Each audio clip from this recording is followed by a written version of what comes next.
जैसे कल एक भक्त ने प्रश्न किया था कि भगवान कहते हैं कि जो मेरी शरण में आ जाता है उसके योग क्षेम का वाहन मैं करता हूं, और दूसरा युधिष्ठिर जी से कह रहे हैं कि जो मेरा हो जाता है उसका सर्वनाश कर देता हूं। अब इस विषय में आप प्रकाश डालिए।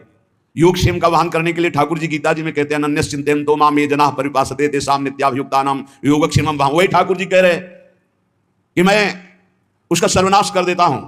पहले धीरे धीरे धन अपहरण करता हूं, फिर स्वजन संबंधियों से, फिर सब जगह से, फिर एकदम हे नाथ आपके सिवा कोई नहीं। पहली बात, भगवान विकारों का नाश करते हैं, भगवान बाहरी सुविधाओं का नाश नहीं करते। ध्यान रखना, सुविधा के प्रति भोक्ता जो भाव है, अब उसका कैसे विनाश होगा ये भगवान देखेंगे। अगर केवल सुविधाओं के नाश की बात होती तो महाभागवत चक्रवर्ती सम्राट अम्बरीश जी महाराज कौन सी सुविधा नहीं थी, कौन सी सुविधा नहीं थी। भगवान का सुदर्शन चक्र सेवा में रहता था, रक्षा में, ये अम्बरीश जी को भी पता नहीं था। इसी भ्रम में तो हो गए दुर्वासा जी की मैं बलकल की लंगोटी लगाता हूं, दूब का रस पीता हूं, चक्रवर्ती सम्राट मेरी समानता क्या कर सकता है। लेकिन दुर्वासा जी की तपस्या अम्बरीश जी के समर्पण के आगे कुछ नहीं हुई। भागते घूमे त्रिभुवन में सुदर्शन चक्र ने दौड़ा दौड़ा कर उनको अशांति प्रदान की कि तुम भक्त का अपराध कर दिए। तो भगवान जो हरण करते हैं वो ममता, आसक्ति, काम, क्रोध, लोभ, मोह, मद, मत्सर, ये विकारों का नाश करते हैं। ऐसा नहीं है कि भगवान भक्त को मार, दुख और संकटों से व्याप्त, नहीं। भगवान उसकी राग वृत्ति का नाश करते हैं। जहां से भगवदानंद रुका हुआ है उसको हटा देते हैं। उनका हटाना भी बड़ा मृदु है, जो भगवान का हटाना भी बड़ा महासुखद है। मधुराधिपते अखिलम मधुरम, उनका हटाना भी बहुत मधुर है। ये उपासक ही जानता है, भक्ति जानता है, दूसरा नहीं जानता है। तो योग क्षेम तो भगवान करते हैं। योग माने अप्राप्त की प्राप्ति कराना, क्षेम माने जो प्राप्त है उसकी रक्षा करना। तो जो प्राप्ति कराने के लिए त्याग कराना उसका कहते हैं नाश। काम का, क्रोध का, लोभ का, मोह का, ममता का, आसक्ति का, राग का, वही जगत गुरु हैं।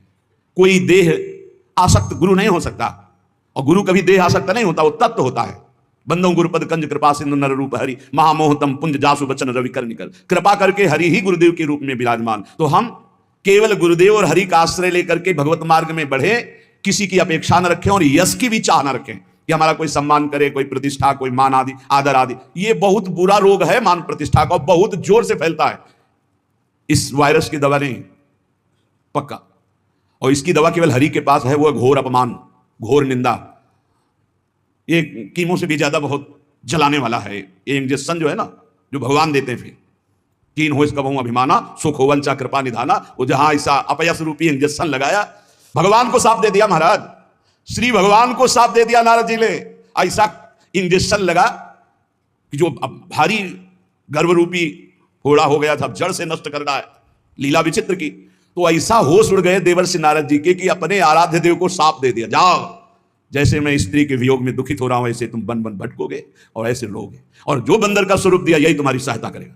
भगवान ने हाथ जोड़कर कहा, तब हरि माया दूर निवारी, तहा न रमा न राजकुमारी, त्राहि माम शरणागत प्रभु। ये कि आपने लाड़िले प्राण प्यारे आराध्य देव, मैंने आपको शाप दे दिया। मम इच्छा का दीन दया, जाओ भजन करो, जप हो जाए शंकर शतनामा। उनका अपराध करके आए हो, उन्हीं का नाम जप करो।